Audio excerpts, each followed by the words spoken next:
pagi Bapak Ibu Saudara yang terkasih, saya boleh melihat tangan-tangan yang merespon, suara saya terdengar dengan baik. Puji Tuhan, saya melihat wajah-wajah yang penuh semangat ya, luar biasa memasuki tahun yang baru, hari yang baru, kita percaya ada harapan yang baru, ada semangat yang baru.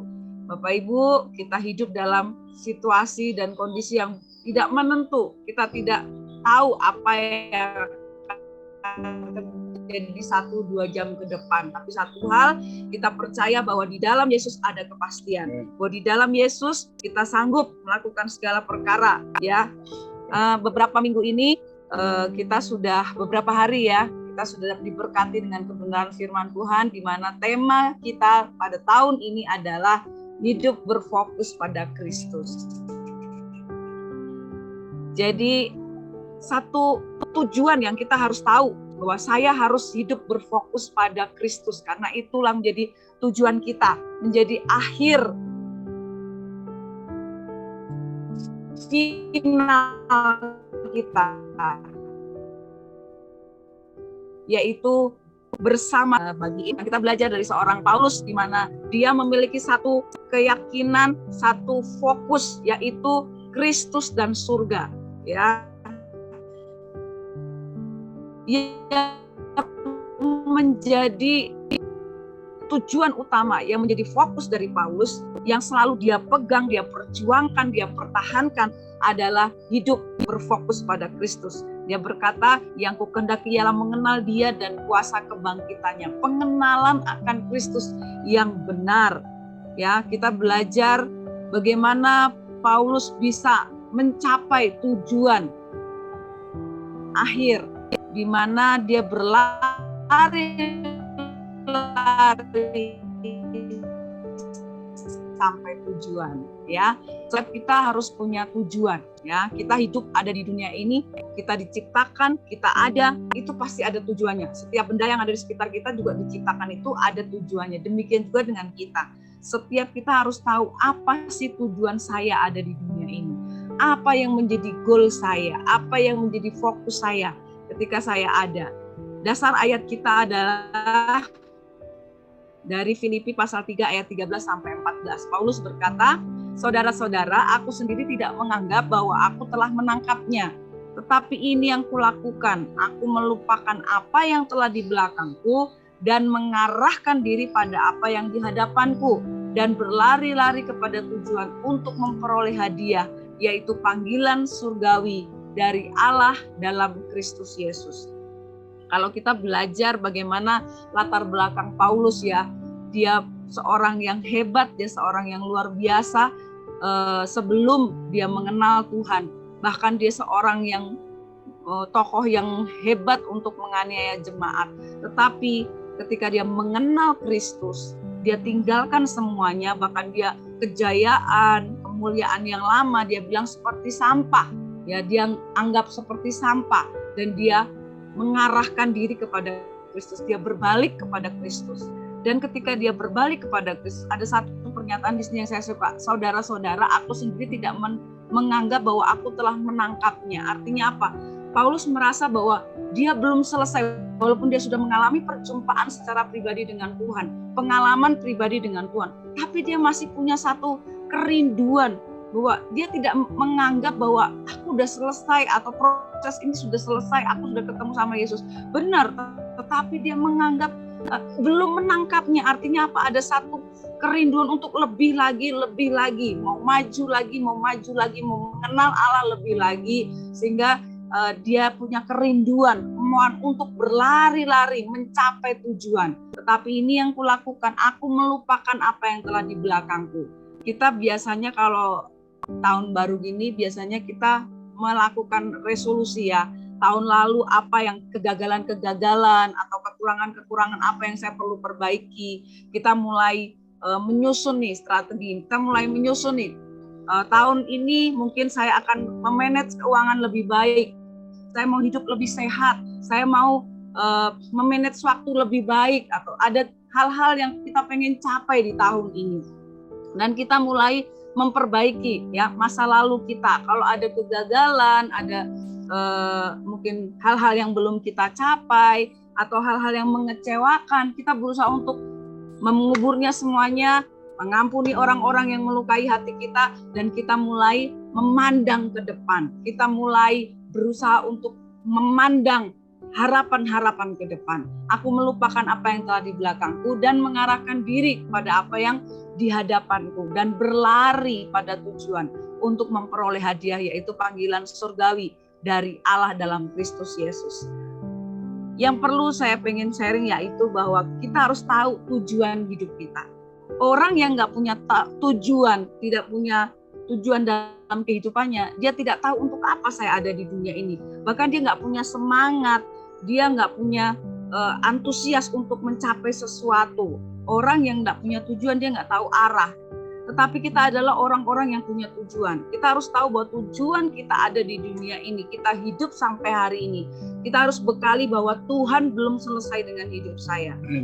Tuhan mau berkarya lebih lagi. Dan kita juga mau pengen maju lagi. Pengen mengenal Tuhan lebih lagi. Nah, kita punya tujuan yaitu memuliakan Tuhan. Kita harus tahu bahwa tujuan saya ada di dunia ini adalah untuk memuliakan Allah. Apapun yang kita kerjakan dari hari ke hari, ya, baik itu bekerja, baik itu berumah tangga, baik itu sekolah, belajar, apapun yang kita kerjakan, kita harus tahu fokus tujuannya adalah memuliakan Allah. Dan kemarin juga menjadi serupa dengan Kristus. Bekerja dalam segala sesuatu itu apa? Yaitu apapun yang Tuhan izinkan terjadi dalam kehidupan kita, tujuan pribadi kita untuk menjadi serupa dengan Kristus. Dan yang ketiga, kita harus tahu tujuan kita. Seperti Paulus bilang, panggilan surgawi, hidup dalam kekekalan. Ya, kadang saya suka dibilang gini, mama terlalu rohani gitu ya. Nah, memang kita harus rohani. Karena apa? Tujuan akhir kita adalah panggilan surgawi, hidup dalam kekekalan. Kita harus mempersiapkan kerohanian kita. Hari-hari ini kita nggak bisa santai-santai. Kita nggak bisa seenaknya gitu. Kadang-kala kenikmatan dunia ini bisa membuat kita lari dari fokus kita, yaitu kekekalan. Ataupun mungkin masalah yang mendatangi kehidupan kita, kehilangan arah. Tetapi pagi hari ini mari setiap kita punya fokus, punya tujuan, yaitu memuliakan Tuhan dan mau berubah untuk menjadi serupa dengan Kristus dan mencapai panggilan surgawi, yaitu hidup dalam kekekalan. Ada sebuah buku yang kita sudah sering dengar ya, Purpose Driven Life, yang apakah suara saya masih oke? Karena di sini sinyalnya kurang itu. Yang ditulis oleh Rick Warren, ya, putus-putus ya, tapi masih bisa ditangkap. Oke. Kita dirancang untuk kesukaan Allah. Kita harus tahu bahwa kita itu dirancang untuk kesukaan Allah, untuk menyenangkan hati Tuhan. Jadi apapun dari hari-hari, waktu-waktu yang kita lewati, apakah saya sudah menyenangkan Tuhan lewat apa yang saya kerjakan ini? Apakah lewat perkataan saya? Apakah lewat perbuatan saya? Ini Tuhan disukakan. Yang kedua, kita dirancang untuk menjadi keluarga Allah.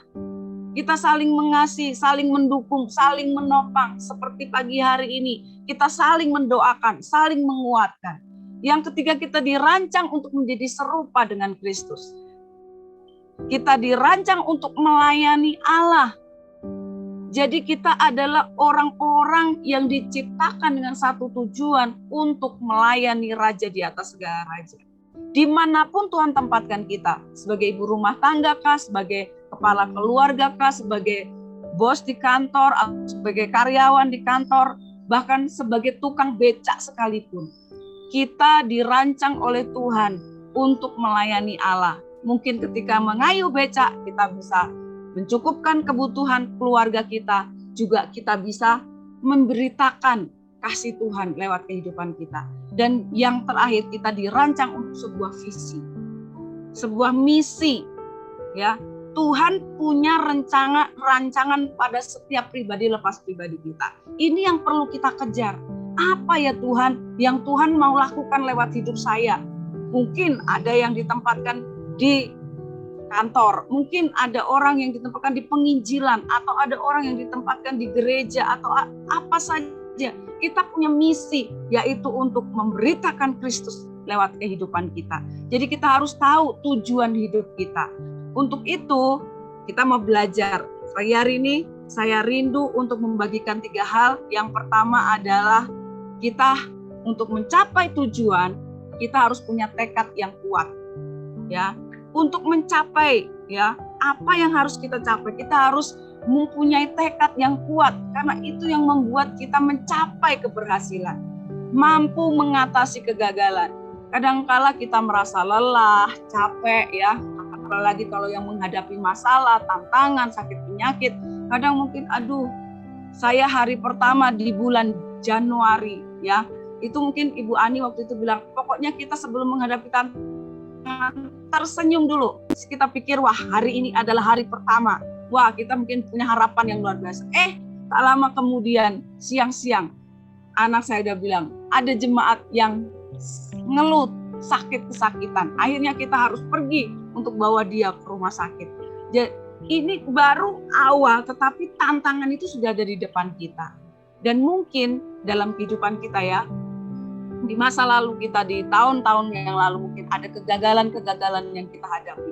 Tetapi ayo belajar bisa mengatasi kegagalan. Gak ada orang yang sempurna. Setiap kita bisa gagal, bisa salah. Tetapi kita mau belajar untuk terus maju di dalam Tuhan. Yang kedua, kita harus mampu mengatasi keberhasilan. Seperti kemarin Ibu Lena bilang, kalau kita tidak fokus sama Kristus, ketika kita ada di atas berhasil, kita merasa ini semua karena saya. Akhirnya kita sombong, kita merasa semua karena saya. Tetapi kalau orang yang punya tekad yang kuat, dia mampu mengatasi keberhasilan. Artinya apa? Dia tahu bahwa semuanya itu karena Tuhan. Semuanya itu karena anugerah. Semuanya itu karena kasih karunia. Jangan tinggi hati, jangan sombong. Yang ketiga, mampu mengatasi kepahitan. Dalam kehidupan kita ada banyak hal yang bisa membuat kita kecewa. Yang kedua, kita harus pantang menyerah. Orang yang pantang menyerah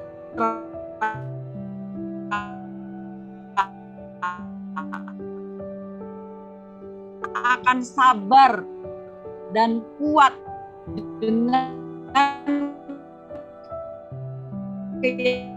keyakinan bahwa Allah tidak pernah meninggalkan kita. Ibrani 13 ayat 15, apapun tantangan besar daripada dunia ini yang ada di dalam kita, ada kuasa yang lebih besar yang ada di dalam kita yang sanggup mengatasi segala masalah yang ada di depan kita. Orientasi ke depan, fokus pada kekekalan.